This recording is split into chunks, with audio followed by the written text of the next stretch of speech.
你在感情上你會遇到某些人，他明明知道你要什麼，對，老子知道，我偏不給你。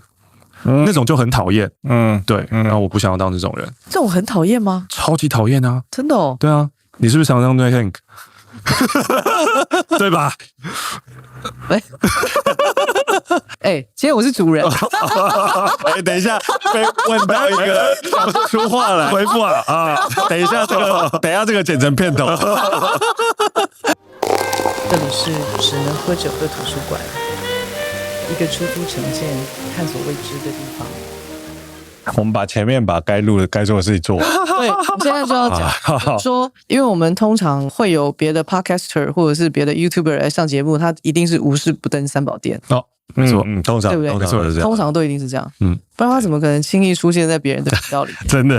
換一個角度想的話，也是，其實因為一直聽到你們的節目，然後可是我沒有機會就說，我要上你們節目，會講話哦。對，總算有一個作品，我可以说，可以借由這個機會嗎？這樣，真的啦，真的是這樣子啦。馬克好客氣啊，真的哎，你們政大人是不是都？有沒有發现，就是剛剛在那邊跟我聊天的時候，跟現在我坐在這邊，我知道有東西在 on 的時候，我好像戴上某一種面具。對啊，大部分人我剛剛問他的本名，跟歐馬克三個字一點關係都沒有。當然，因為以前在電台做節目，是因為要跟瑪麗配對組成一個組合，所以他叫瑪麗已經叫很久，他從國中好像就被叫瑪麗，然後被叫瑪麗的原因是那個以前我們那個年代你還記得嗎？那個購物，我跟你不同年代啊，比你小，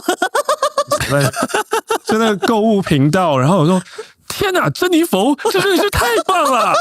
然後說真的呀，瑪麗，沒錯，就那個，所以他那時候他們都在玩，然後每個人都會叫不一樣，他就被叫瑪麗，叫到長大的時候。OK， 對，然後因為有瑪麗嘛，然後小英姐那時候就覺得說，瑪麗，那好像另外一個人要配合她的名字，那就叫你就叫馬克吧。另外一個我們那時候青春點有3個，然後另外一個的主持人，他的英文名字真的叫漢克，他也被改掉，他被改得更誇張，他被改成喬治。而且這個喬治更有趣的時候，也是我們那個年代有一個現金借貸卡 George and Mary，所以才被改成這個樣子的。天哪，現在有誰知道 George and Mary？ 說是時代的記憶。你們那個時候小叮當是叫小叮當，小叮當。那大雄，那我們同個年代。對啊，小叮當、大雄、怡靜。說真的啊，其實你的臉看不出來你到底幾歲我年紀就跟你們差不多啊，對啊，71年次。你好像感覺更小，你知道嗎？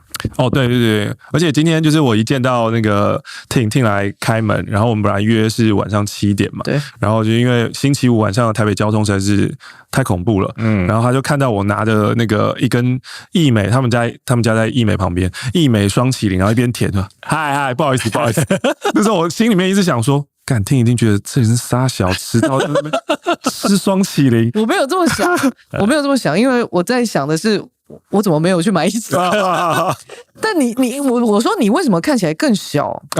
沒有，就是我說我就是還是喜歡吃雙麒麟，然後不敢喝大人的飲料，只敢喝一些含糖飲料的小朋友。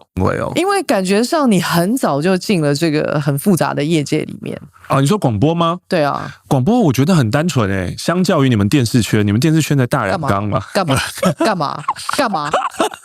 我覺得廣播很單純啦，對啊，然後它有一點點像是一個會讓我定在那個年紀，然後沒有長大的一個環境，所以我18歲的時候進電台嘛，對，然後接着下來，又主持了一個節目叫《青春點點點》，然後電台就覺得，你就是專門去接觸年輕人，所以那一段在午夜的時間，然後一直在接聽大家的 call in，然後都是年輕不睡覺的孩子，因為他們為了想要逃避念書。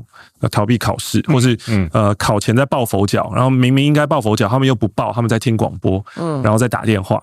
然後我覺得是這個節目讓我把年紀凍齡在那邊，就一直在接觸年輕人，一直接觸年輕人。可是你那時候做廣播的時候幾歲？青春點點點那個時候是24、25吧。那你在接這些信的時候，你都用什麼樣的心情去回復那些信啊？我都用我自己爽的心情去回復那些信。然後現在當然，隨着年紀慢慢增長，會覺得好像不行，好像應該要更成熟一點或更圓滑一點。但是沒有辦法，就是有時候那個本能会自己就會衝出來，然後看到那個當下，尤其我們信又沒有先篩選。所以會很直接的，有时候不小心會想到什麼就講什麼，然後事後才覺得啊，我不應該這樣講，我應該有更好的說法。那可能在後面再用文字補充吧，或是被罵的時候再說，真的很抱歉，讓你傷心了，就是我沒有那個意思啊，這樣子。有過被罵什麼？有過被罵，最近有一個譬如說他的親人嗎？還是朋友？離開了，然後可是他不願意接受這件事情，所以他不想要聽到或看到關於死亡或是離別這樣子。然後那個時候呢，我就這聽起來真的有點屁哦。然後我在回信的時候，我就說凡人都會死，可是真的凡人都會死啊，就只要是人就一定會死。我就一直不斷的重複講這幾句話，然後下面就有人說人家都已經說了，他不喜歡聽到這些，你為什麼還要講？OK，然後我就會覺得，好，對不起，對，我錯了，大概是這樣。那你有錯嗎？我當然內心會覺得這是一個事實，然後我們應該都要學習去接受這件事情，但我不能把我自己想要接受的觀念或方式或是時間強加給你。可能你要接受死亡的時間就是2年。或是20年，可是我可能現在就覺得說，沒有，我們人本來就會死，我可能等一下一出去，我馬上就被車撞死，都是有可能的。所以我不能把我這樣的想法就是推廣給大家說，來，我們一起來擁抱馬上就會死的一個概念吧，這樣子。那應該是說，你覺得他想聽到什麼？他想聽到的是，我知道你很難過，然後沒有關係，時間會療癒一切，或者是很多的這種說法說，爸爸在天上看着你啦。或是誰他永遠都住在你心底，可能這種類似的話吧。所以你其實也是會的。就當下沒有講到，當下沒有想到。對，我其實也是會。現在你問我就知道，其實也是會的。我都知道。對，但你現在其實也是对，就是如果比如說你經過這個事情以後，然後你回去，不，我覺得剛剛那個插得很好。對啊，回去思考之後，然後你知道說你當下或許可以這樣講。對，但你真的心裡面想要這樣講嗎？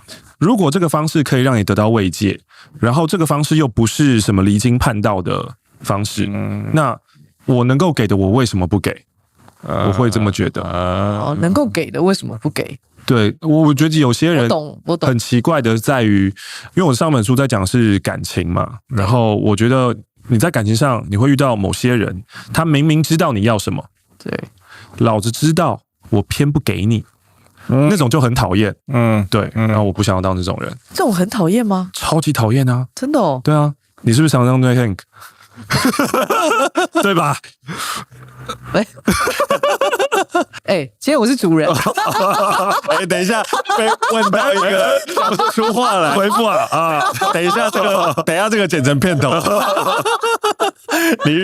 你遇到一個做廣播做了20年的人，不是因為我剛剛比較想要問的一個問題，到底為什麼我明明就知道你想要的是這個，可是我就是不想給，我會有這種心情啊，因為對我來說有一個重點是這個，就是如果你在我這裡得到的東西是你已經預期你想要得到的，為什麼你要從這裡得到？就是我這個是我的疑惑啊。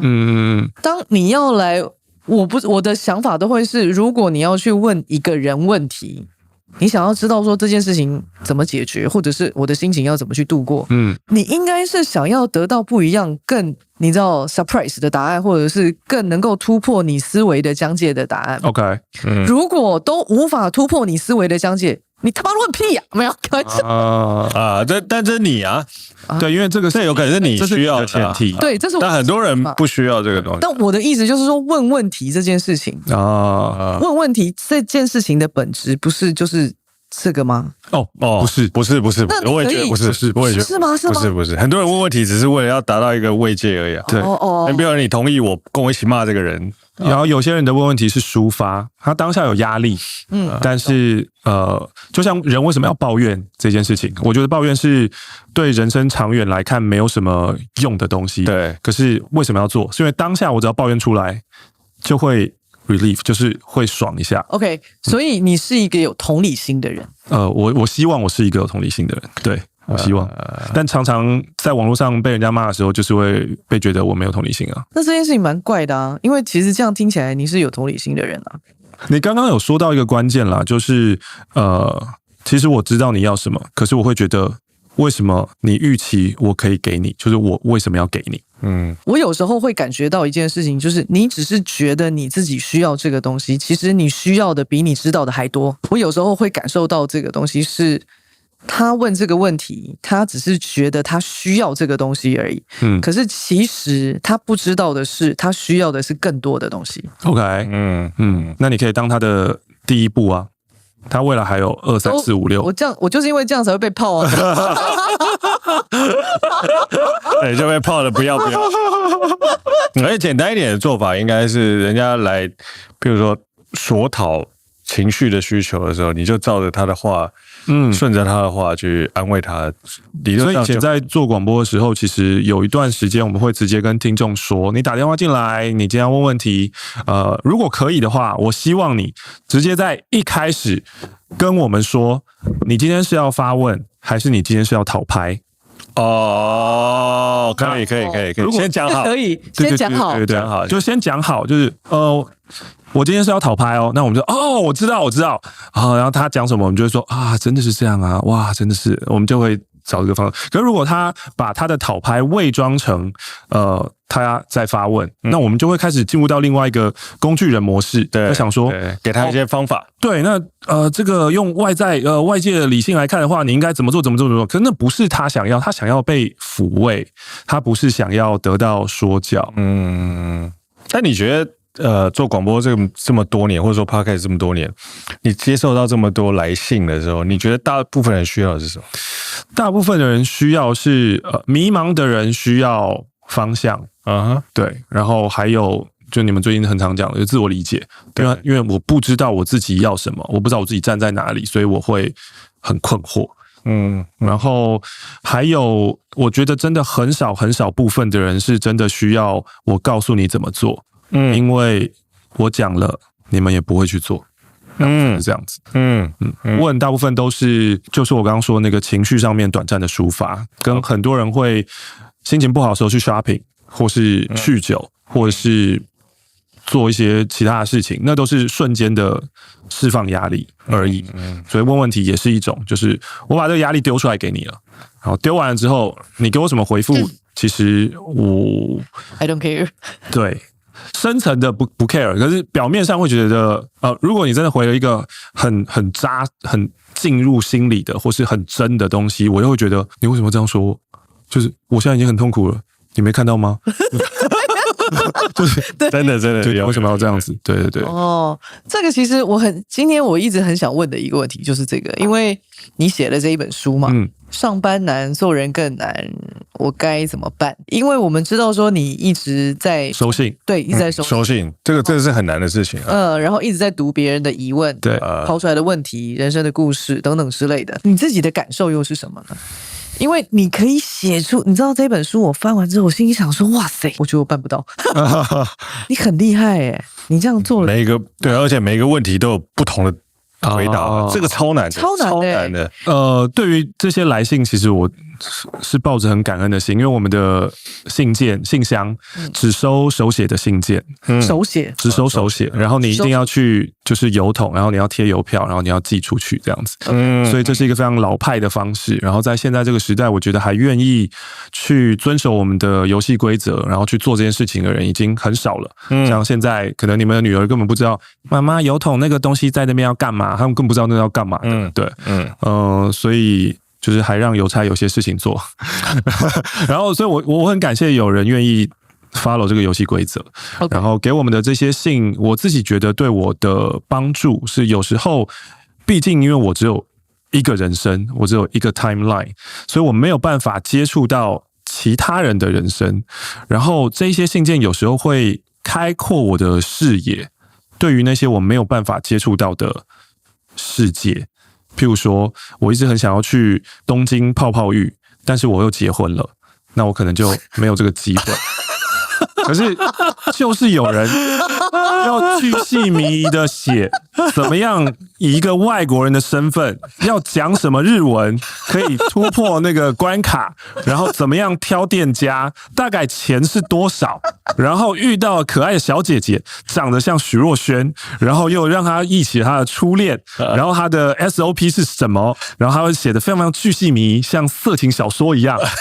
然後我可以第一時間的就是很直接的，因為我們每天拆信我們都沒有事先開嘛，所以我是開到了以後我才知道，哇，這麼開心啊！然後就可以很快樂把它念出來。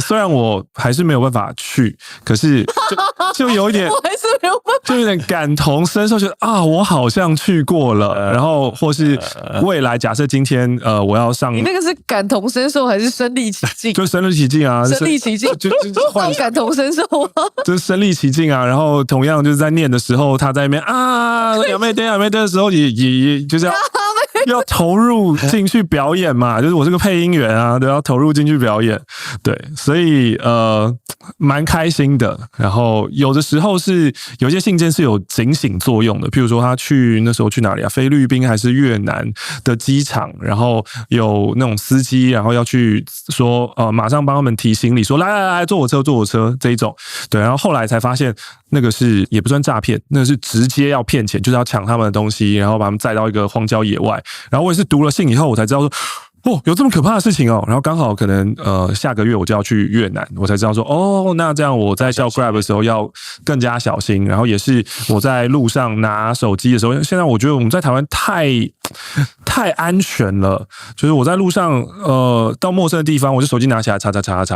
可是你如果在越南這樣做，你很有可能手機就被抽走了，因為他們就騎機車，然後看到你要直接就抽走這樣子，對啊，所以有一些東西是我真的覺得我在信中就是謝謝他們的來信，他們有些是自己享受了天堂般的待遇，然後告訴我也有天堂般的待遇了，然後有些人是自己踩到了地獄的坑，然後告訴我就知道啊，那我不會再經歷這樣的地獄，我覺得他們是活菩薩，謝謝。我真的很想問你一個問題，就是你人生到目前為止你經歷過最大的挫折是什麼啊？我最大的挫折應該是失戀，對很多人來說就是很小的事情，那應該就是我人生當中最大的挫折了。我覺得那是對我人生當中的一個很重要的轉捩點。怎麼說？就是原本我會覺得世界上為什麼需要 self help 的書？為什麼需要自我幫助、跟自我療癒、自我激勵跟心靈成長的書？我覺得書店的那一摞可以全部拿去燒掉。以前覺得不需要，以前這麼覺得。然後當自己跟自己的女朋友出了問題的時候，就是感情生變了，所以我就覺得為什麼？然後我就不知道，我腳帶我走到了兩性專區，書籍兩性專區，拿起了當年非常非常紅的一本John Gray 寫的，就是什麼男人來自火星，還女人來自金星之類的。然後對看了以後，覺得天哪，原來我們是兩個不同星球的人。就我有被算是被打開了，然後會知道說，哦，真的耶，有的時候好像我會這樣子想事情跟做事情。然後他在裡面有一個章節在講性別導致還是性別錯置這件事，就不是所有男生都是這樣，所有女生都是這樣。有的時候有的男生是會有女生這個情況，有的時候女生會有這個男生的情況，等等等等。反正我就看完以後覺得有用，有幫助。對，就是這些東西我不知道。OK， 他沒有存在必要。那你那一次這麼大的挫折，你後來怎麼克服的？後來的克服是馬上跳入下一段感情。好了，我們今天的錄制就到這裡結束，沒有什麼可以再聽的。但我覺得這個是最棒的，對，最棒的方法。接着下來，第二任女朋友就是發生了一模一樣的事情，所以那個時候對我自己的人生懷疑就是，好，我從18歲開始，我覺得我已經做到我的夢想，然後我有點夢想的職業了，夢想的職業，然後我就覺得有一點好像我在18歲就已經少年得志，對，就死了。我人生從18歲就停滯了，然後我很開心的在廣播一直玩，玩得很快樂。大學4年的時候還沒關係，因為大家也都在玩，然後可是接下來好像要面對出社會跟人生的未來的時候，那個差距會出來，然後女生會覺得你在幹嘛？你怎麼還在做這件事情？就是你大學的時候玩，我還可以理解，但你有沒有認真考慮你的未來？你的未来就包含我的未來。假設我們要在一起的話，然後讓我思考說，我的人生要繼續的這樣玩下去嗎？那繼續玩下去的話，我的 trade off， 我的代價就是我要孤獨終老，跟很多人可能會看不起我，或者覺得我沒有錢，因為這個世界很現實的，就是好像有錢會比較被人看得起吧，這樣子，對。所以那個時候，你要說我人生最大的挫折，其實就只是失戀而已啦。說穿了，其實只是失戀而已。那第三任呢？第三哦，你要先問我為什麼我要怎麼樣？就是第二次的打擊的時候，我怎麼站起來的？我要先 Q 你，先 Q 你。那第二任你怎麼克服的？你怎麼站起来的？再度跳入下一段感情。今天可以一直在這裡嗎？我就問，他就不是我的同學了。哦，他是一個就是比他的年紀就有小我一些的人，然後他是在電台認識我的。OK， 所以他是覺得我很他把我當做一個哇好棒哦，就是當偶像這樣子看的人。所以那個時候他就跟我講說，你被崇拜了，對，你終於被崇拜了。男性心中那種 manhood， 對，我需要被肯定啊，我需要是這個，因為之前的都是同學嘛，同學就是我們就是一起念書，然後都很單純。对，然後大家都會覺得我們是一樣的啊，然後甚至有時候會常常嗆你說你怎麼那麼笨啊什麼之類，也不能回嘴啊，就因為我們是同學，所以就是好這樣子。可是現在這個小女孩，然後她說馬克，你知道嗎？全世界可以有很多外交官，可是這個世界只會有一個歐馬克。然後你說的道理哦 ，Oh my god， 說的道理哦，哇塞，真的，我覺得是他真的是我人生中的貴人啦，他讓我確定了我要繼續在這一條路，因為那個時候其實在第二次的打擊的時候，我已經報名外交特考了哦，真的，然後已經開始在準備了，那個時候就是腦子還沒有很清楚。聽起來馬克是一個超級浪漫的人呢。你覺得他是一個很浪漫的人？我一來的時候，因為我看了他的書啊，然後我看到他的書寫的都是很理性的東西，對啊。然後他在幫大家，因為他收到很多信嘛，然後都是一些疑問嘛，他在幫大家解題。聽他講完之後，我忽然有一個感覺是，他之所以可以幫，或是有這個意願去幫大家解題，是因為他本質上是一個超級浪漫的人。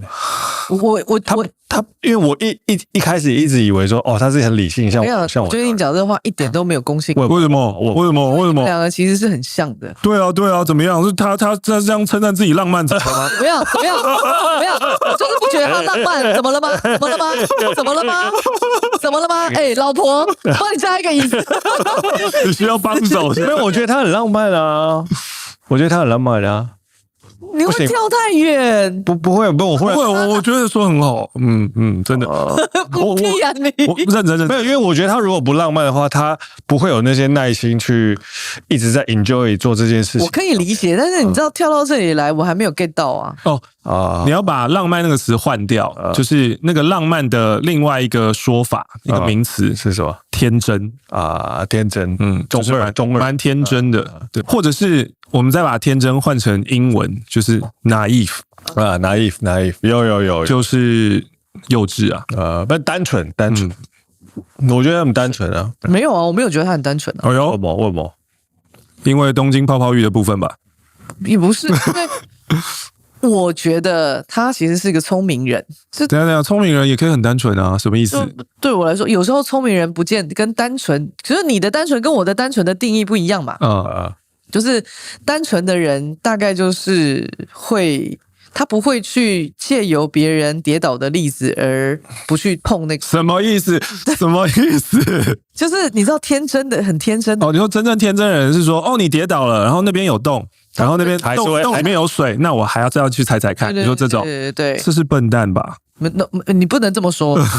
哦，你說這個可能會被罵。這麼說，還是有人會這麼做。對，那我就是希望，因為他相信他自己。哦，那我就是希望我不要是這樣，因為剛好最近那個 Berkshire 1年1度的那個叫什麼投資會在奧馬哈，所以剛好今年是第1年，那個查理蒙格不在巴菲特旁邊，所以蠻多人在問巴菲特關於查理蒙格的事情。然後查理蒙格就有一個最著名的話，就是他覺得如果有人可以告訴他，你會死在哪裡，他就永遠不要去那邊。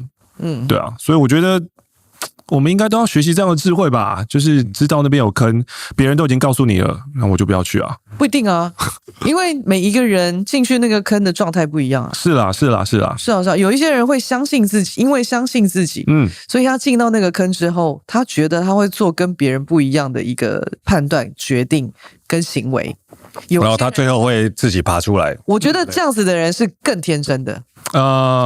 對我來說是這樣。我在接感情來信，大部分是感情來信的時候，常常會遇到這個難題，就是我們用幾率的想法去想這件事情好了，就是這個男生其實在各種方面看起來就真的很奇怪，他應該就是一個不是很好的對象，大概率來說，可是叼住的人就是會一直相信我能夠拯救他，所以他要跳進去。然後我覺得這就是刚剛說那個感覺吧，就是明明我已經大家都告訴你那是坑，對，可是我就覺得不，我就是救世主，我可以拯救，我可以改變我們的關係，或者我可以讓它變好。然後這個大部分的最後的結果都是讓自己受傷，有沒有例外？絕對有，但我覺得這就是人會喜歡看小幾率事件，就是為什麼新聞聳動，是因為那些東西會讓我們覺得很特別，所以我們會覺得哇，那個哪一家什麼吃了那個粉條，然後就會掛掉，好恐怖哦，我再也不要吃粉條了。可是粉條有問題的是一個小幾率事件，也只在那一家出生，不是全世界都這個樣子。可是，在當那個瞬間，那個新聞事件發生的時候，你一直去接觸那些事情，你的恐慌指數就會很高。我印象很深刻是鄭捷殺人的時候，在捷運上面，然後所以大家都不敢搭捷運，對，然後也加派了很多很多的警力去，我知道巡邏，對，然後那個時候我就覺得，這個時候其實應該是搭捷運最安全的時候。對，我們也是同樣的想法。因為以前其實沒有這麼多警察在那邊巡邏，對啊。可是這個是另外的。但我突然間想到一件事。我前幾年我看了一部韓劇，叫做《雖然是精神病但沒關係》。我對人這個字有不一樣的看法，這個讓我很觸動。他說，人為什麼之所以成為人呢？是因為互相依靠，所以成為人呢？而不是你單獨是一個個體而成為人呢？我常常覺得說，每一個人他絕對都有100個面向，只是我在碰到這個人的時候，我是不是可以打開一個3000個人都沒有看過的面向？OK， 我為什麼對人有這麼多的好奇？我會好奇，如果3000個人說這個人壞話，我就會更想理解他到底他為什麼會被3000個人說這討厭。或許3000個人看都是同一個角度而已啊。或許我們每一次在看一個人被罵的時候，大部分都是在罵同一個問題，對，同一件事。反正現在不是黑跟白，就沒有其他顏色了啦。就是沒有了，完全就是沒有了。反正就是0跟100，其他中間也沒什麼其他的數字，就只有這樣。我們都沒有其他的角度。可是就是因為這樣，所以我才會更好奇，我就會更想跟這個人接觸，然後我就想看他有沒有其他的東西啊。因為不可能只有一個面向啊。是啊。人這麼複雜，人生就這麼複雜，怎麼會呢？所以我剛剛才會一直你在講，因為你在回復這些所有的信件的時候，讓我覺得很好奇。因為如果是我我可能做不到你能夠做的事，我覺得我做不到我做不到的原因是，我覺得我理解不到更多，所以我回復不了。OK， 對，但因為我們本來就都是有限的嘛，就是我們不是一個全知者，所以我們就只能就我們感受到，而那個感受到常常都是某種通靈能力吧，就是從你的字裡行間，或是從你剛剛的狀態。我突然感覺到什麼，然後接着下來就是我感覺到這個東西，我要不要說出來？跟這個東西我說出來以後合不合理，跟你能不能接受？你都會這麼多的脈絡去思考嗎？其實沒有。對啊，因為做廣播因為瞬間就要对，那是當下的，对啊，所以我才一開始在說，有時候真的很抱歉，就是我當下的反應就是那樣子，所以有些人就會指責我說，你怎麼可以當下反應是這樣？但也許未來經過更多的訓練，我可以更圓滑，我也朝這個目標在邁進，但我就是還在繼續努力這樣子。那你真的想要變得更圓滑？我想。為什麼？我覺得這個是一個，也許這中間跟你剛剛說的那個浪漫或者那個天真有關係。當我更圓滑的時候，我講出來的話可以讓更多人接受到。如果我今天相信我所傳遞的價值是好的、對的，跟對人有幫助的，我用很武斷式的方式告訴你，跟我用比較圓滑、你可以接受的方式告訴你，我的目的是一樣的，希望你變好跟接受。但我用武斷式的，你不會接受，你會反抗。可是我用圓滑的啊，我用舉實例比較好。好了，買00940的都是笨蛋。這什麼意思？就是買那個 ETF。假設我這樣講，這是一個很武斷的斷言嘛，對不對？然後我心中是的確這樣講，就覺得如果你現在資產要成長，你可能要跟的是大盤指數型的市值型的 ETF。那你要買那些人為的或者是操縱的挑選的，或是高股息的，你未來的資產就是會變比較少。好，這是我背後我自己想要表達的東西。但如果我用這麼武斷的方式講，現在在前面的觀眾已經有超多，因為可能大家或多或少有買，或是你們聽到了更多媒體所說的，然後老師所說的，名嘴所說的，然後比我更有名更有對你來說更有公信力的人說的話，你就會覺得你在說什麼？就是你是誰？你憑什麼說這個東西？就很多反抗的心智出來。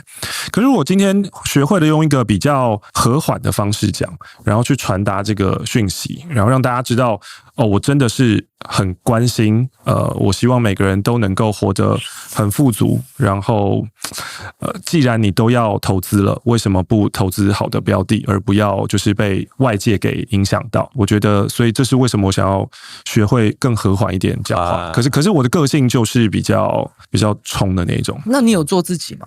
你說做自己嗎？每一次在衝的時候都在做自己啊。做完自己以後，回頭就在就在檢討自己，就是不應該這個樣子的。我最好奇的一件事情就是說，因為我剛剛問你說你有沒有在做自己，對不對？因為你知道你自己內心是想要衝出去的。對。那我大概知道你要問什麼。那這樣已經克制住了自己的本能跟衝動，那個自己還是自己嗎？對啊。其實我很疑惑的是說，我看到的你跟你表現出來的你好像有一個差距。好，那你想一下，然後你等一下跟我講那個差距是什麼啊？我先回復那個做自己這一部分，就是我覺得現在很多人在說做自己，可是那個做自己大家有點太簡化了，就只剩下做自己這3個字。然後做自己，我自己覺得背後的意思是，那個自己是要做你想成為你的自己，就你想要成為的你。對，也就是人都會有一個想要向上爬的慾望，所以做自己應該是做最好版本的自己，或是做更好版本的自己。那如果是這個樣子的話，我已經意識到了我自己的衝動，我自己的本能衝出來是一個缺點，或者我把它推到更極端一點，回到你剛剛那個有一點精神病院的那些人們，每個人也都希望他們可以被像正常人一樣的看待，可是因為某些可能生理上面的原因，或是心理上面長期的成因，讓他們變成那樣的人，可是他們都還是在自己的世界當中想要成為好一點的人。那我換一個問題問你，就是對，要順着你的問題問下去，就是說，那你覺得你的病是什麼？我的病啊，比較快的答案可能是，譬如說拖延，或是情緒控管，就是那些本能衝動的東西，我覺得是。然後往深裡面挖的話，就是剛剛聽說的，就是你現在看到的我跟就是你感覺到的我，那中間有一個差距。對，我覺得那個差距是關鍵，所以我很想聽那個，你現在感知到的那個 gap 是什麼？我自己覺得的 gap 是我還沒有辦法好好的統合我自己的內在聲音，就是我有想要比如說很發光的自己，然後也有想要很避世，就是隱世的自己。然後這中間是有衝突的，可是他們同時都存在我的裡面，我還沒有辦法找到一個調和他們的方式。差不多是這個感覺。應該是說，對，我是要聽你講，你都聽我講，對。那你自己的理解，其實我覺得就已經很对啊，对我們來講很精準了，很精準了。因為我看到的你是你是一個比較偏急掰的人，不好說。對，就是你其實是個急掰的人，對，但你又很想要很溫柔，然後你知道，因為我為什麼會覺得怪？因為我會覺得你那個溫柔很刻意哦，因為你很聰明，對我來說你很聰明，然後你的怎麼說？你的喜好是分明的，沒錯。所以你沒有那麼多灰色地帶，可是你表現出來的太多的灰色地帶的時候，會讓我覺得刻意。OK， 我不知道，我的感受是這樣。然後因為你的自己的顏色本來就很分明了，然後你又刻意表現出有很多灰色地帶的時候，等於是說中間調和的那個顏色的那個邊界沒有那麼的模糊。OK， 好，其實是非常鮮明的一條邊界，其實是很清楚的。對，那如果你應該是你要修煉的是中間那一條邊界，不是那麼的鮮明，那大概就沒有那麼多的衝突。OK，我不知道我講的是不是，我大概可以好像有 get 到這個 taste， 那個感覺，大概只有他聽得懂吧。我應該可以 get 到。對啊，因為你很聰明，你已經你知道很多事情。我刚刚就講，我們就剛舉例那個坑嘛，因為你看到別人進那個坑，你就知道那個坑不要去。那我就講了，很天真的人，那個坑還是會去的。但你是選擇不會去的，那個其實已經很知道所有的東西了。然後我的感覺是，你的成長的環境帶給你的挫折沒有那麼的多，沒有。然後你的人生的境遇也很幸運，算幸運，但不能說沒有挫折哦。不能說沒有挫折，只是說那個挫折沒有讓你跌得很大一跤。但我覺得不正啊。但我覺得馬克是那種會反思的人，就是他就是太聰明了，他會把很多小小的挫折，然後就會思考很多東西。其實不是，然後最後統整出一個道理的。我跟你說，我覺得他很奇掰的原因，就是因為他看別人跌倒，他就知道說我不要跌那一跤，你知道嗎？不是吧？這個叫奇掰，就是你知道，好學生就是長這樣啊，然後就讓人家覺得，幹你跌跌看。你跌跌看，你不跌跌看，你怎麼知道我的感受是什麼？對啊，但我知道，那接下來的，比如說我一樣用做自己來講好了，就是聽完了聽你講的我就知道說，哦，好，那我接下來的做自己的目標，可能就是把那個灰階，就是黑白當中的灰階，讓他們的每一個顏色更模糊一些，就是不會讓你感覺到覺得。你明明就是一個你知道那樣的，然後你為什麼要講一個這麼漂亮的話呢？但是我覺得這個好像只有我會感覺得到。但我覺得感覺很敏銳，因為我們在聊天的過程當中，我們都不知道最後會剪什麼進去嘛，所以有的時候看成品的時候會不知道，大家都是看過剪輯的版本，所以沒有我現在在這邊的那個體驗這麼深。什什麼意思？就是什麼東西？就是我說我要來你們節目的時候，當然我就開始看你們的節目，然後聽你們講什麼。所以那中間有時候我就會覺得，為什麼聽會這樣講？然後為什麼這個會這樣接？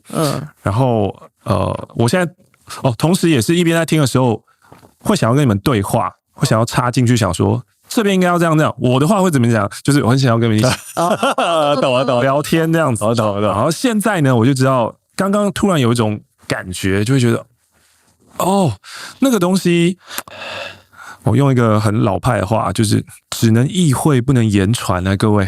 然後就只有我，可能現在就算我現在很努力的想要把它表達出来、講出來，但是就只有我知道。然後就連剛剛給我 feedback 的人，你都不知道我在講什麼。但是我覺得我得到了，然後這就是我覺得今天非常非常感動跟很讚的部分，就是我又獨自升級了，就是我又成長了一點點。哇塞，這是什麼？現在是要李安什麼？沒有，就是我自己有一個這樣的感覺。但我自己的感覺是，馬克是一個無時無刻不在升級的人，他一直都在想辦法。他就是太聰明了，他就是一直都在升级，升得太快。对，然後升得太快的时候，有時候会感受力会稍微弱一點，因為當你理解到這個世間所有的道理的時候，其實很多道理你是沒有完全明白的，是因為你沒有真的經歷過，所以你可以很快的到一個地方，但是很多時候那個東西是我知道，就是沒有真的理論上面沒有經驗的支撐。對 ，OK， 就是說法，話應該是這樣說，解應該這樣解，可是你又沒有跌過跤，你憑什麼給我這個？像我們就不是沒有受過挫折的人，我們是一直不停跌跤的人。哎呦，這邊我現在換成主持人，我想要聽聽你們的挫折。我覺得我們人生最大的一起共同的挫折，應該就是我們開了7年，然後不知道賠了多少錢這樣子。他是真的挫折。對，我覺得就是到現在還在還債的那個，這真的是大家想聽的是這個，不要再跟我講什麼失戀，大家都有失戀過。就是你去試了一個不適合自己的東西，然後硬試，就硬撐在那裡，硬撐，對，然後撐到最後，你自己都懷疑自己，对。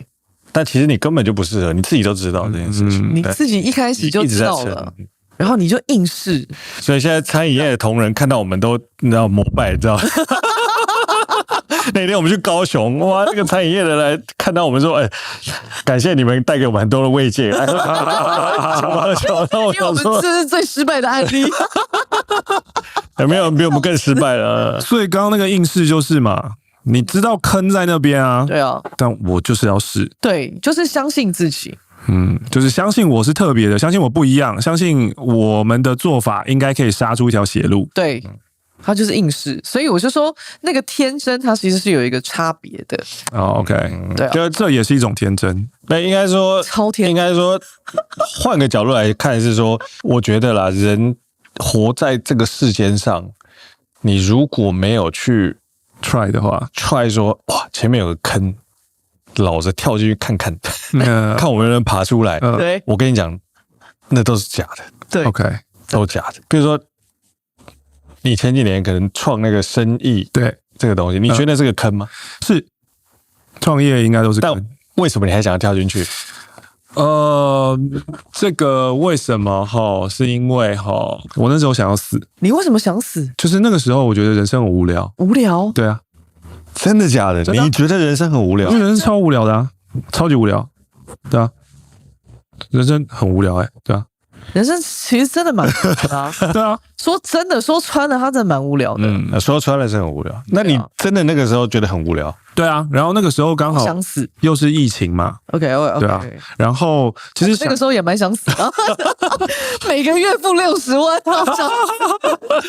對啊，然後想要做生意這個東西，就是做聲音表情這個教學或是推廣的，其實已經想很久了，可是一直都沒有去做。然後我覺得疫情反而是一個推我做這件事情，因為真的我不知道為什麼那一陣子就蠻灰暗的，就覺得好像生無可戀的感覺。我不知道這樣的比喻對不對啦，但是我是把它視為這個樣子，就是好像自己的生命就這樣了，除非出現一個新的生命，好像我才可以繼續的延續下去。所以我自己在想說，是不是很多人是因為這個樣子才要生小孩呢？就是讓自己，因為你可能活到了30-40歲，你覺得人生好像就這樣了。但是如果我生了一個孩子，我看他成長，我可以在這其中，我重新又學到很多東西，那重新看自己一次，好像會比較有意思一點。OK， 所以有生意的真正從想，然後到真的做，這中間可能也拖了有2-3年，對的那個想法到實踐，對啊，然後在那個時間點出了以後你就要出產品嘛，出產品每一次都會覺得我為什麼要做這件事情啊？就是我的人生可以好好的活啊，可以開心的過啊，可是你要出產品的話，你就要push 自己到某一個極限，才可以把產品推出來。然後像去年的那個極限是每天更新的 podcast， 那個好累哦。然后每一天你都不能斷，然後你就要花時間一直去想把它做出來剪，然後一集的節目雖然你們聽到的東西不長，可能10分鐘、15分鐘，可是但是每天，而且那個的背後，你想想看，要有人寫本，然後我要錄音，錄完音以後要剪輯，剪輯完以後要聽，然後再上架，再想文案，再想那個什麼 title 什麼那些東西，然後去不同的平台，這些東西其實加起來，15分鐘的東西也需要可能要4-5個小時的工在其中，然後每一天呢。我就好累哦，可是对我會覺得對，為什麼？這是我如果你要說這是坑的話，這算是我踩的坑吧？就是沒必要說沒必要有點太那個了。換個溫柔一點說法。對，不要溫柔，你不要溫柔嗎？你不要溫柔了，你今天想幹嘛你就幹嘛。啊，好哇，這是天使跟惡魔在我。你是惡魔，天使跟惡魔在我兩邊嗎？好，我會覺得做了以後，那個東西中間是痛苦的，會很不開心，然後會一直說我為什麼要做這個？這真的是我自己挖坑給自己跳啊！但是結束了之後的獲得、跟滿足感、跟成就感、跟開心、跟喜悅，跟我看到加入的養成好習慣的朋友們，他們真的人生出現了改變的那個喜悅，也是如果我沒有那些痛苦，我不會有這個喜悅。這個好像以前我們在跳啦啦隊的時候，跳啦啦隊同樣的那種感覺，學長姐就狂罵、狂屌，然後每天留下來練習。我想說，我是大學生嗎？我為什麼要一直在那邊做那個什麼 2, 3, 4 and 1，然後這邊修動作什麼幹嘛的？我在這邊幹什麼？然後可是學長姐就說，要吃過苦。有這麼辛苦的練習，你最後拿到那個名次以後，才會覺得甜美，什麼之類的。然後我就覺得，幹，放我回家吧，不要吧，練到晚上10點、11點。對啊，我就是你們住宿還好，有些住很遠的怎麼辦？這樣子，對。但現在就會覺得，哦，好像慢慢開始知道這種感覺，就是因為那個苦會成為你的養分。我不知道你們現在那個還在還債的時候有感覺到養分了沒啦？但是對我來說，起來都是養分。OK， 因為那是我們自己造的孽啊，對，自己扛得起啊。馬克，我問你一個問題，你是個害怕承諾的人？會有一點。為什麼啊？對，你從哪裡跳接到這邊？為什麼？你為什麼？我不知道，我的感覺就是我剛聽完，你應該要問的是，因為他跟我這麼像，所以他在聽我講話的時候投了很多的他部分到我這裡，所以他在問我這個問題的時候，你應該反問說，你是不是一個害怕承諾？等一下，馬克，你太清醒了。這樣不行啊！只有喝水啊！沒有，我覺得他是高手。可是因為我理解他，所以我不會問他這個問題啊，因為我知道他本身就是一個害怕。我是啊，我一直都是啊。對啊，但是我的疑惑是你為什麼看得到馬克這件事呢？就他放了很多自己在裡面。我剛剛看到的是不完全是這樣。對，我當然是通常我覺得人的問題當中都有自己害怕的地方。对，所以你越看得懂的東西，就是你越理解的東西，因為你很知道自己想要什麼東西。對啊，我會問他這個問題，是因為我看到他似乎是很害怕承諾的，那個點跟我很像。但我看到他的是，我覺得啦，我覺得他一直想要抓住一個平衡。沒錯，對，他一直很想抓一個平衡。對，可是呢，像我這樣子的人就會覺得說，為什麼要平衡呢？蹺蹺板我們就走到左邊啊，走完左邊再走到右邊啊。對啊，對我來說就是這樣啊，真的啊，這就是我要避免的人生啊，各位，我不要這樣子，我不要。沒有，我的意思是說，這件事情對我來講就是有一種啊，不知道自己在幹嘛，所以才會去抓那個平衡。哦，是哦，因為當你有一個信念，知道自己在做什麼的時候，其實那個平衡根本就不重要。它一點都不重要，因為你知道你自己在幹嘛，你就把一邊放掉。因為人的時間跟力氣是有限的，但會不會那個平衡本身是他覺得最重要的價值？我覺得是我自己啊，剛好講到那個養成好習慣，我自己在做養成好習慣，每個月在提一個好習慣嘛，然後其中有講什麼睡眠啊，什麼腦內多巴胺那種是專注啊什麼之類的，然後越看越多這類的東西哦，還有飲食，越看越多這樣的東西，就越發現這個世界有一個隱含的真理，它不是就直接告訴你說這世界就是這樣哦。可是你去研究某些東西的時候，你會發現我們的人體設計是這樣的，然後我們的精力設計是這樣的，那個東西就是平衡。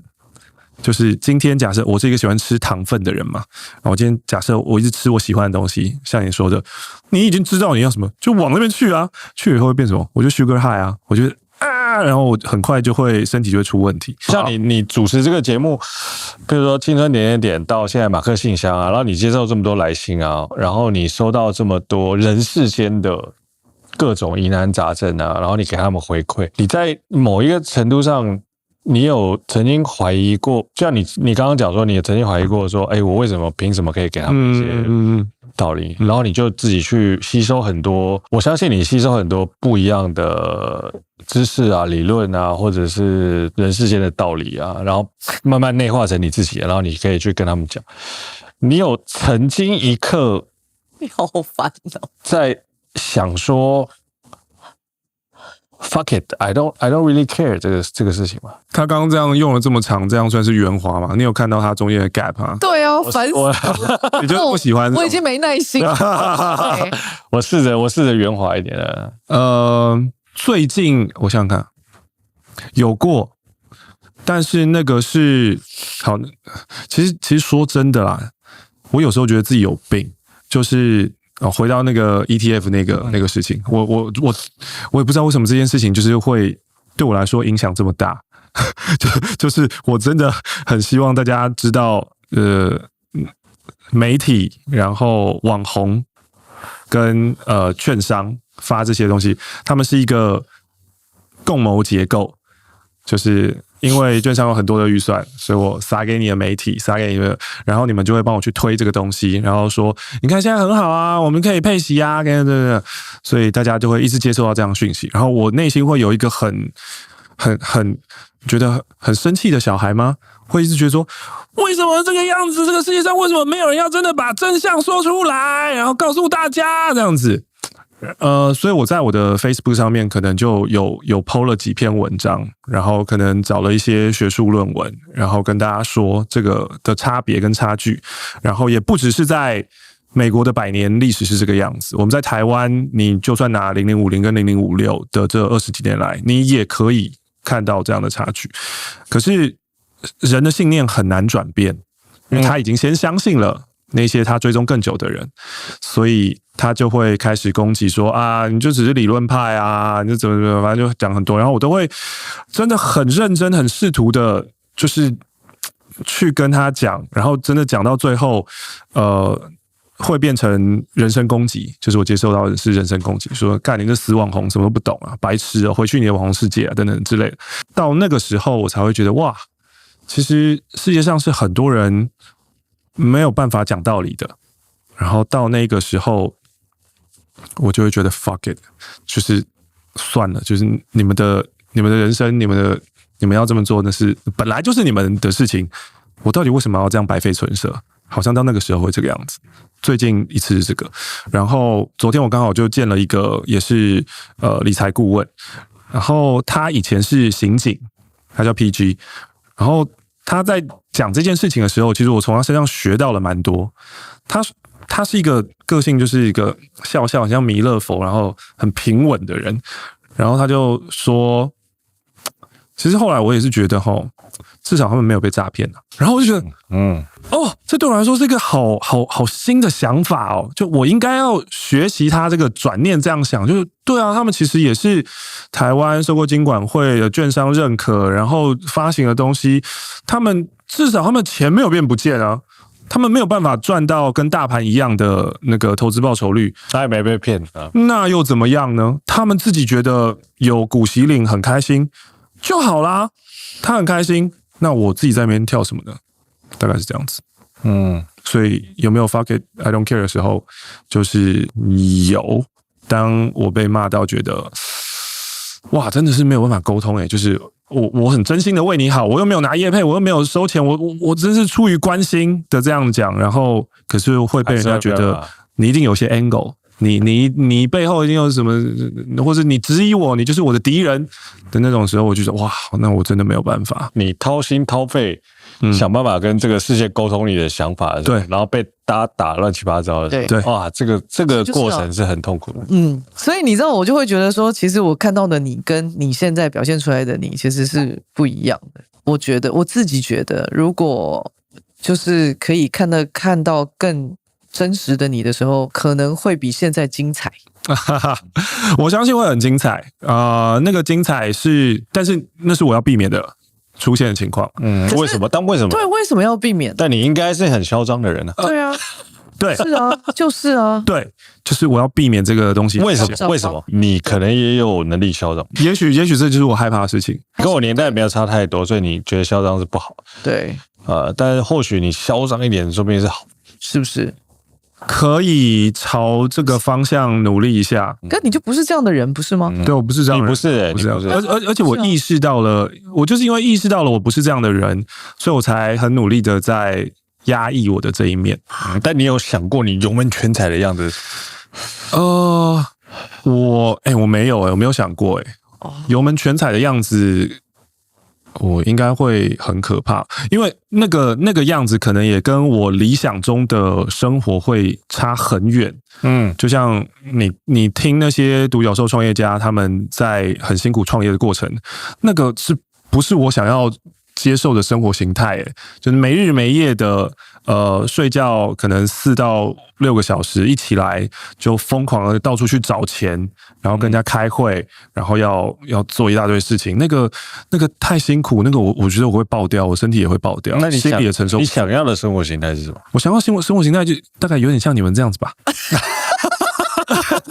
開開心心有一個很棒的空間，然後我就問說，這麼棒的空間為什麼不給大家做？為什麼給大家做？我們自己要做好，我們自己要做自己開心的事情。然後我就問說，那你們做什麼事情？就在做事情啊。什麼事情？做事情到底是什麼事情？到底是什麼事情？我們每天都在做我們自己想做的有什麼事情啊？我們來剪片、錄音、運動、喝咖啡，都在這啊。然後看書，每一層樓有每一層樓要做的事情。對啊，就是一個很理想的生活形態，是很棒。是不怎樣？但我很想問你一個問題，就是說你有感受過恐懼嗎？害怕嗎？恐懼。恐懼跟害怕對你來說是不一樣的。程度不太一樣。恐懼比較害怕。恐懼會比較像夢夜，沒有過恐懼，應該沒有。就是夜深人靜的時候，你會突然有一點驚慌的。了解，沒有，完全沒有。我覺得這是我幸運的一部分。那你有害怕嗎？目前也沒有目前也沒有。那你沒有自信跟自卑的來源到底是什麼？对啊，我不知道啊。這個沒有害怕跟沒有恐懼的原因也是，就是你們剛剛一直叫我說油門踩下去啊，催淚，你就會有害怕的東西。可是我一直試圖要維持平衡啊，不管是在就講錢好了，然後收入方面，可能我想要有多元的來源，就不是只單靠一個，就是我有多元收入，這也是一個我維持平衡的方式。所以我不會有沒有錢的害怕或是恐懼。所以我很努力的在建立這樣的系統嗎？我從第一眼看到你到現在，你說舔冰淇淋的時候嗎？對，就是我就一直覺得說你是一個很聰明，然後反應很快的人啊。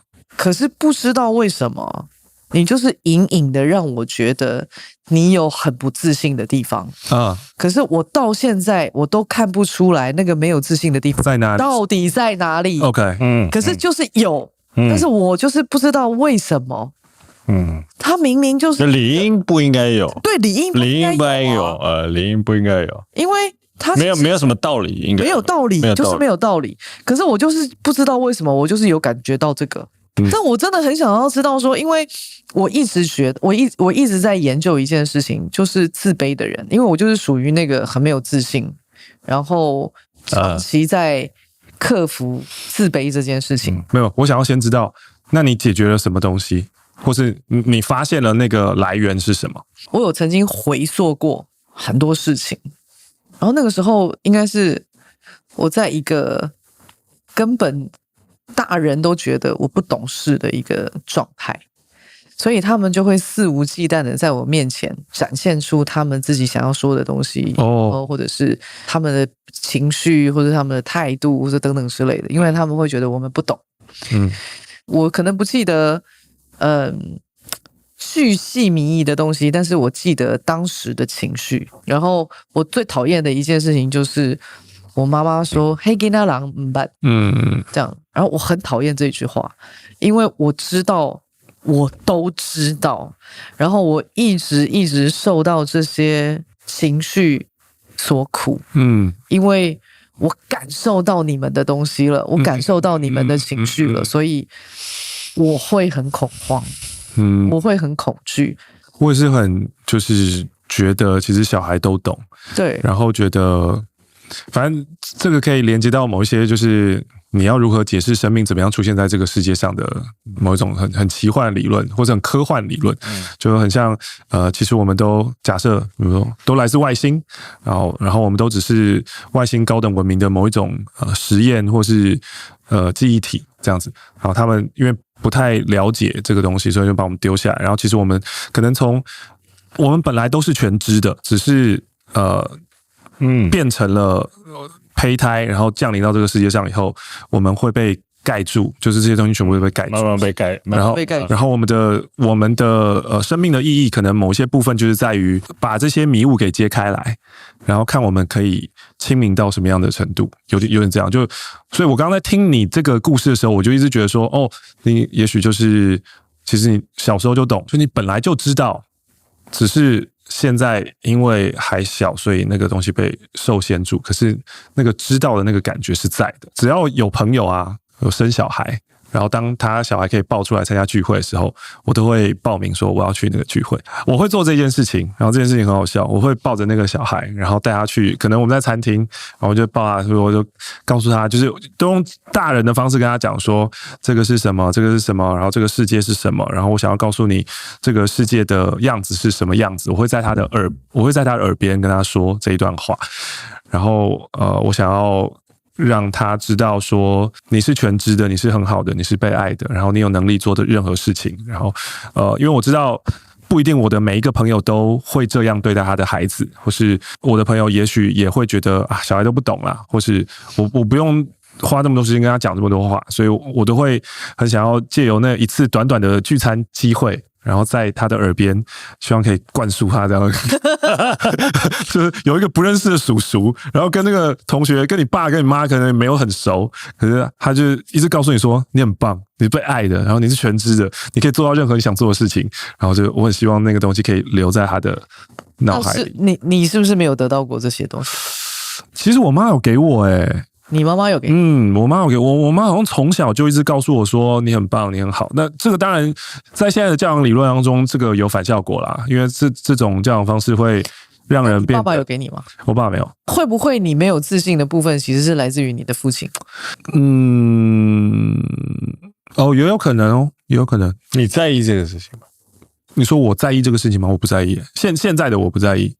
但有可能，因為可能小時候我的表現就是文科方面表現很明顯的大幅優於我的數理方面。可是爸爸是造船師啊，所以他會覺得理科的對男生你念什麼文組沒出息，對，所以如果你要說是有部分會是這個樣子，對，有可能。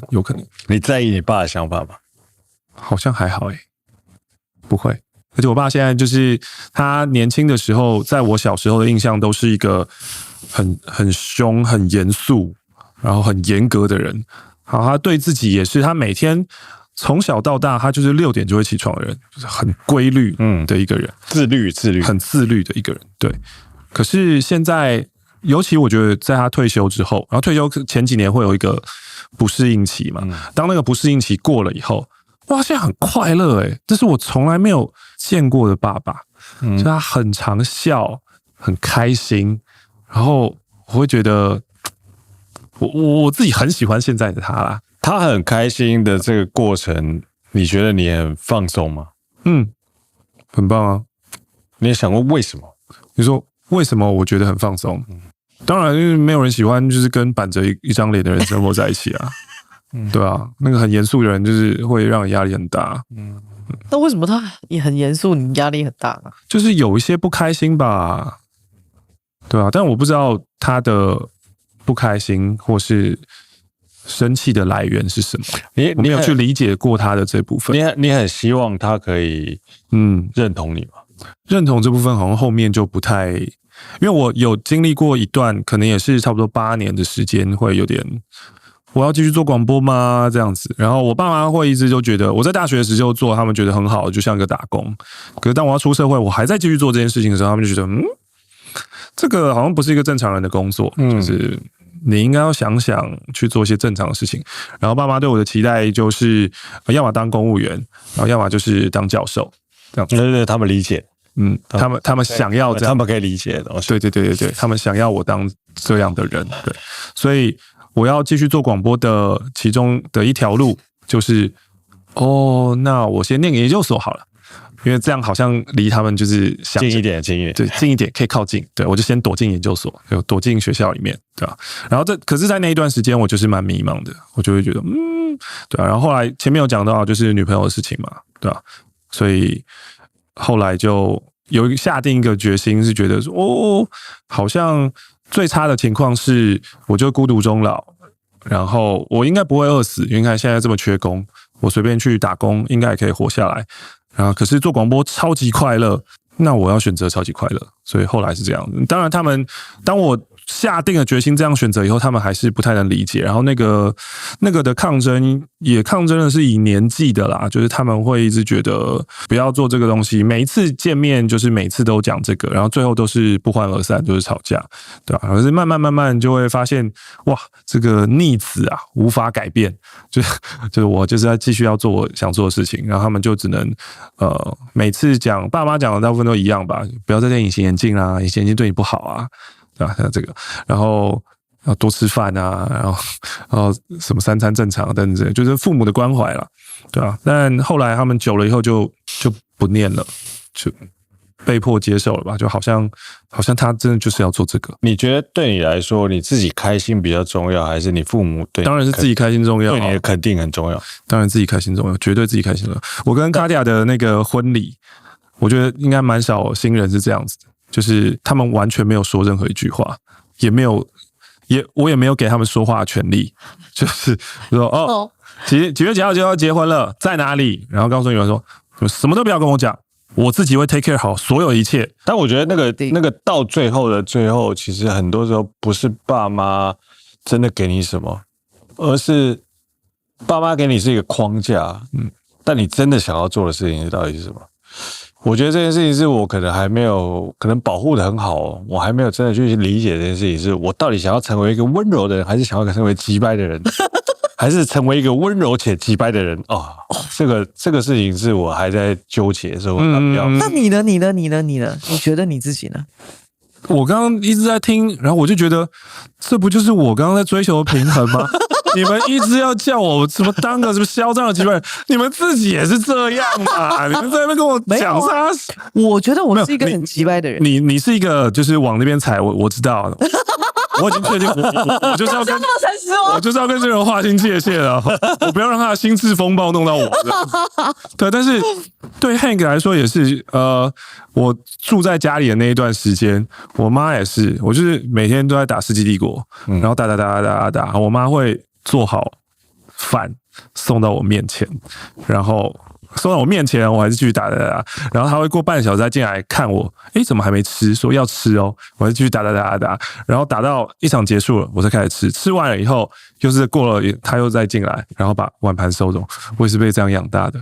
然後剛剛在說那個某部分的你可能很想跟這個世界衝撞，可是你又很想要溫柔待人。我覺得就是我們前半段在講的那個一樣的，在這一條光譜上面，我們在找一個舒服的位置，然後可能沒有想要真的变得這麼的尖銳，但也沒有想要做這麼的溫和或這麼的卑微。然後我們在找或者說在什麼面向，或者遇到什麼事情的時候，我們可以拿出張狂那一面；跟遇到什麼事情的時候，我们可以拿出溫良恭儉讓的那一面。可能未來會變成這個樣子吧。你在找，也許不是一個全有跟全無，然後也不是一個全部站在中間，所有事情都是不沾鍋我不知道什麼，一切都很 nice。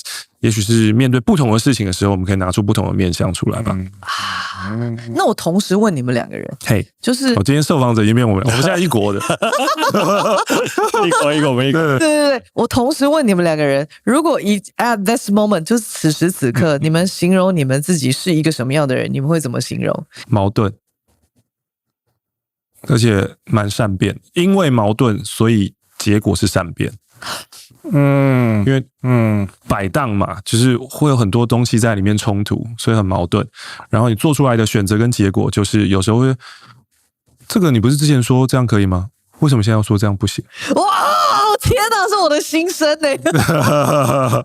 看我每天都在幹這個話這件事，我懂。可是那是因為我們裡面有不一樣的聲音，他們在衝撞。然後有的時候是，假設我們剛剛拿那個光譜好，有時候是右邊比較大聲，所以我先做出了右邊覺得的決定。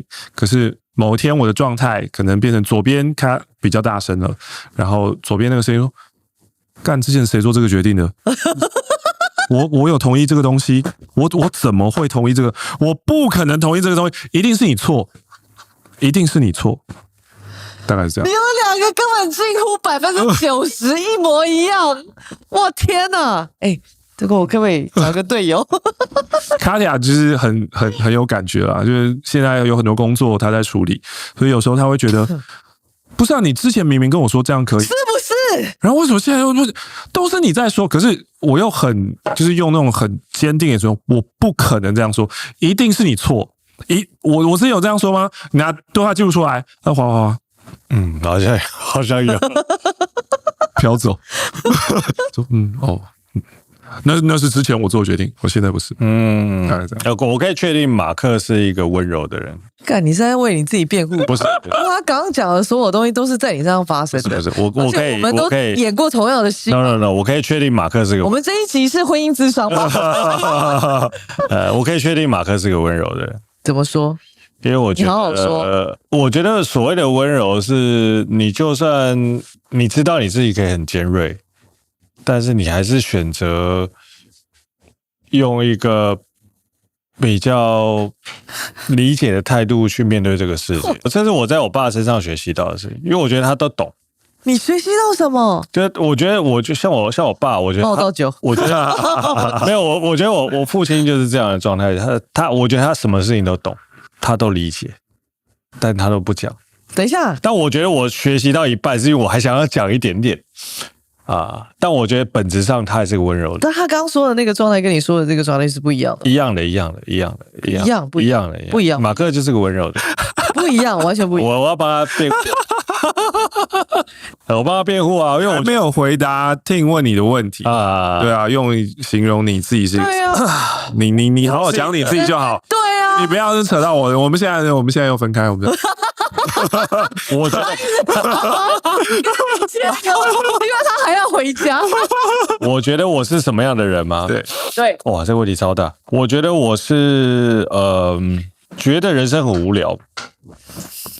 但我也想要理解這個世界，試着去關懷這個世界，但是有時候能力有限，有時候又想要吐槽，有時候又想要給予溫暖。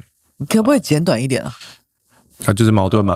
簡单來講是，是矛盾，矛盾。我觉得你可以，这可以。为什么？这可以，这我懂。你们两个真他媽的有夠像。這可以。但是對於很像的人，其實我自己覺得啊，對於很像的人，我們會有時候會像因為今天第一次見面，所以 OK。但如果相處久的話，會突然有某一個時間點會超級討厭這個人，因為太像了。我不知道你是不是這樣，我猜你是這樣。我們沒有很喜歡自己，哦，他沒有，他很喜歡他自己。哦，真的嗎？對，哦，好，那也許不會。他很喜歡他自己，所以他會很喜歡你。對，那確定就是你不會討厭我，但是我有可能會討厭你，因為我不太喜歡我自己。為什麼不喜歡討厭？為什麼你不喜歡？就是那個矛盾啊！我不喜歡這樣的矛盾。我當然希望有一個確定性跟一致性，就是有某部分我覺得可能像 Tim 這樣子，就是有我相信的事情，有我相信的信念，我就是 go for it。這種某一部分，我覺得這樣的人是很幸福的。對。可是我覺得現在我處在腦中有很多聲音，我還沒有辦法好好的統合跟融合他們。所以。這個部分就會，比如說它會產生出一些行為，就是我不喜歡的行為嘛，拖延病啊，還有一些很多的壞習慣啊，這些東西都是我不喜歡的。那我裡面有一個非常非常強大的內在的自我批判者，他會一直說為什麼你這樣都做不到，你這樣都做不好，你很糟，你很爛，他一直在我的腦子裡面。所以不是一個很喜歡自己的人這就是我剛剛一直說，我說我覺得你沒有那麼有自信，就是你可以很猖狂，或者是你可以很有，你是一個很他不斷，他隨時隨地都在檢視我跟罵我，跟我現在在，你為什麼現在講這個？你為什麼不讓他把話講完？你為什麼現在馬上接着他的話？隨時都在講，隨時。哇，這件事情很恐怖欸。嚴重到我知道不是每個人這樣，但是我知道這世界上有一群人是這樣，像瑪麗也是這樣子。我們不太喜歡看鏡子裡面的自己，因為我們沒有辦法忍受鏡子裡面的自己。對，不太喜歡，不得已才必須要看。你們都沒有想過那個源頭到底在哪裡嗎？就是有一個很強大的自我批判者啊，但我的跟瑪麗的一定不一樣。你知道那個自我批判啊，其實有很多的詞彙跟很多的聲音，到最後是你完全就已經想要放棄你自己了。我覺得對於有真的經歷過憂鬱症像 Tim 的。你可能真的經歷過那個，然後那個聲音對你來說很真實，或是很大聲。然後，我的內在批判，他還沒有這麼的，他不顯眼，他不會講出來讓我知道。可是I know he's there。我知道他在那，然後比較嚴重的就是那個聲音會很大，然後開始把它當成現實跟真實，然後甚至跟他對話，然後出現比如說 delusional 妄想，然後再來就是很深的自卑、憂鬱，然後再來就是 bipolar 兩極，就是那個就會進到比較精神症狀的情況。有時候我可能只跟他說我想要聊這件事，可是我不確定我會聊到什麼樣的狀態。我經常性的跟他講說，我說這個是我還在摸索的，可是我希望透過跟你的對話，我可以摸索到一個狀態。OK，因為我可能都在我自己的自我批判裡面，可是當我把那個自我批判說出來以後，我從來沒有想過，我可以在其他人另外一個除了我以外的其他人面前如此的批判我自己。我當下在想的是說，如果我都把我自己撕碎成這樣，它會變成什麼樣子？可是你要知道你的目的是為什麼要撕碎？你只是為了想要知道撕碎以後是幹嘛嗎？可是沒有，但我覺得這個目的其實都是一致的，就是你想要讓你成為一個更好的人。我有時候不是很想，我覺得我已經撕碎到一個程度了，可是它就是會有一個事件呈現在你面前，然後告訴你說你還沒有碎到一個程度，對，就是過不去，它就是過不去，过不去，一定會有考驗的。我想就像此時此刻現在哦，我還沒有覺得我撕碎到某一個程度，它還是有過不去的東西，還是有過不去的東西，尤其是。因為我一直覺得我在面對我的原生家庭，我已經撕得很碎了，我怎麼還不夠碎？然後我還一直不停的在面對，各種考驗啊，對，各種考驗，它是情感上的考驗，跟你理智上的考驗，他從來沒有放過你，所以我從來都沒有覺得我把我撕碎到一個程度，這有點太困難。我覺得每個人他面對的課題是完全不一樣。然後這個課題不管是大或者是小，或者是你覺得他好像對你很好，或者是對你很不好，他都會帶給你某種程度上的壓力。然後你就要自己去某個程度上去試着去理解他、接受他、放下他，或者是 whatever。對，或者我在看你的書，我就可以理解到說，哦，你已經是一個在你的生命經歷裡，已經完全把你自己發揮到一個極致的人，然後你還試着去帶很多溫柔給其他人，我感受到那個東西，我覺得那個超級棒的。但其實這太難，這個事情太難，就是每一個人都有他自己的局限，然後過不去的地方。我自己在看。但剛剛你說的這個，你有想要聽到不一樣的答案或是回復嗎？還是你覺得就是你剛剛已經表達完了？你可以說。好，第一個是為什麼要把自己撕碎這件事情，然後你一直在追求說，我想要把它做得很碎、很碎、很碎，就是追求完美這一件事情。撕到很碎，就是我要完美嘛。就是你剛剛也說，你覺得說到85%，但你想要做到100%，100%不存在，完美不存在，所以你也不可能有很碎的那一天，然後你也不可能有很碎，你就对人生就通透了，這一件事情也不會存在，所以這是第一個前提想要跟你講的。然後第二個是，你有說過，如果今天我們覺得我們的人生就可能就只剩下1個禮拜活、2個禮拜活，或甚至就是只有今天活，你會在乎那些比如說酸民嗎？那時候我們舉的例子是這樣，是不是同樣可以放在你的爸爸身上呢？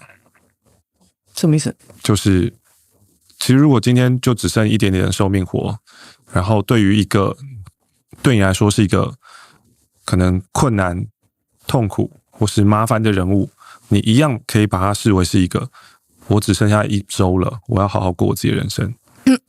同樣也可以用這個思維放到那個上面去啊。非常好，我可以完整的回答你。第一，我追求的不是完美，是我們都在完整自己的路上。我只知道，我想要在我咽氣的那一刻，我要知道我自己完整多少。我沒有在追求完美，我只是在追求完整。那我可以完整我自己多少？那個是我這輩子的功課，我可以完成多少？我想知道這件事，這是第一個。第二個，我覺得我欣然的接受我這一輩子我爸爸給我的功課。為什麼？我覺得這個是我愛他的證明。我希望這時候插針的時候到了。不要插針是不是？好，就是因為應該是說這個是我想要的。是不是我需要的我不知道，或者是我是不是需要反覆的去承受這些東西我不知道，可是這個是我想要的。OK， 我想要的為什麼？是我想要反覆的證明我知道我爸爸愛我這件事。我希望我有一天不要失去他，我也不要去失去我想要證明他的動力。我不希望我失去，我認真的，就是我不要有一天我透了，我通透了这件事情。我多麼希望我這一輩子不要通透，我不要看透這件事情，我不要，是我不想要，因為我需要這一份我反覆的證明，而我知道我存在。這是一個選擇的問題，就是我期盼他有一天不要有答案的那一天，就是我喜歡，我想要，這個是我想要的，不是我需要的。那可能或許跟他爸無關。他想要證明是我想要的。就回過頭來問馬克這個問題，你覺得你存在這個世界上，你想要什麼東西？像 Tim 講的，就是當我死的時候，我的完成度或是我的體驗完整度有多少？我希望可以盡可能的收集體驗。對，所以存在這個世界上目的應該是這樣子。那你想要體驗什麼？體驗有一些其實我覺得都是幻想，我不確定我是不是真的想要。